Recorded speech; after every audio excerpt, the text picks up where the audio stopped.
Je jette l'éponge, la confession choc de la princesse Stéphanie. Stéphanie de Monaco, l'heure de la retraite pour la princesse de cœur et de combat. À 60 ans, Stéphanie de Monaco n'a rien perdu de son franc-parler légendaire ni de cette indépendance farouche,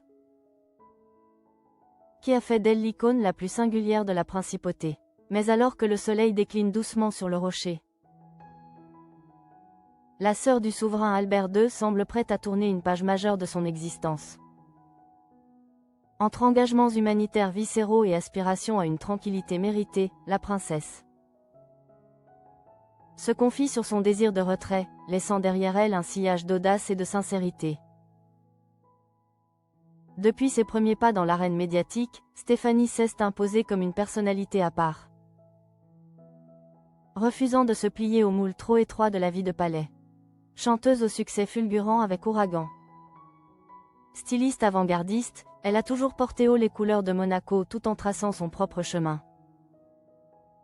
Parfois à contre-courant. Aux côtés de son frère, le prince Albert II, elle a su représenter la couronne avec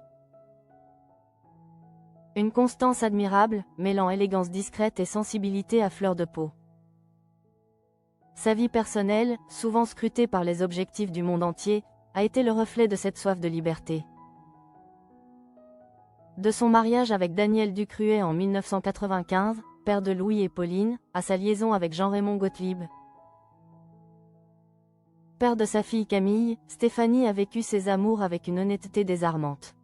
Mère louve et protectrice, elle a fait de la préservation de ses enfants sa priorité absolue, les guidant vers l'âge adulte à l'abri des pressions médiatiques trop intenses. Si Stéphanie de Monaco a su conquérir le cœur des Monégasques, c'est avant tout par la profondeur de ses engagements.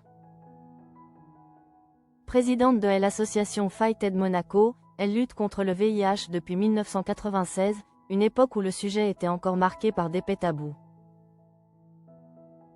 En 2003, elle fondait également Femmes face au sida, témoignant d'une empathie sans faille pour les plus vulnérables. Même si ses apparitions publiques se font plus rares ces derniers mois, la princesse ne déserte pas le terrain.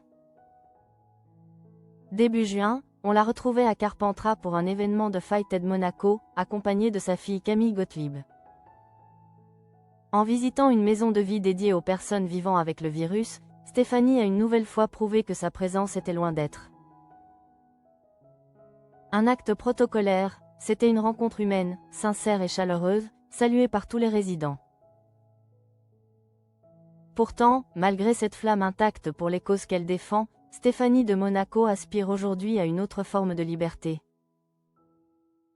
Celle du silence. Interrogée par le magazine Point de vue sur l'éventualité de passer le flambeau, sa réponse a été aussi franche qu'inattendue. Pour parler de Fighted Monaco et des combats que nous menons, je répondrai toujours présente. Mais je ne vois plus l'utilité de parler de moi, a-t-elle tranché avec cette sincérité qui la caractérise. À 60 ans, la princesse estime avoir accompli sa part du contrat médiatique. J'estime avoir bien assez donné et surtout avoir dit tout ce que j'avais à dire. Désormais, j'aspire à autre chose. C'est l'heure de ma retraite. Je l'ai bien mérité, non ? Aujourd'hui, à eux de reprendre le flambeau. Sans préciser les modalités exactes de cette transition, elle laisse entrevoir un adieu réfléchi à la scène publique, préférant laisser la lumière à la nouvelle génération, notamment à Camille, Louis et Pauline. Cette retraite sonne moins comme un abandon que comme une consécration. Stéphanie de Monaco a réussi le tour de force d'être une princesse moderne, actrice de son temps et maîtresse de son image, en choisissant de s'effacer pour laisser briller ses enfants et les causes qu'elle porte. Elle signe son acte de noblesse le plus pur.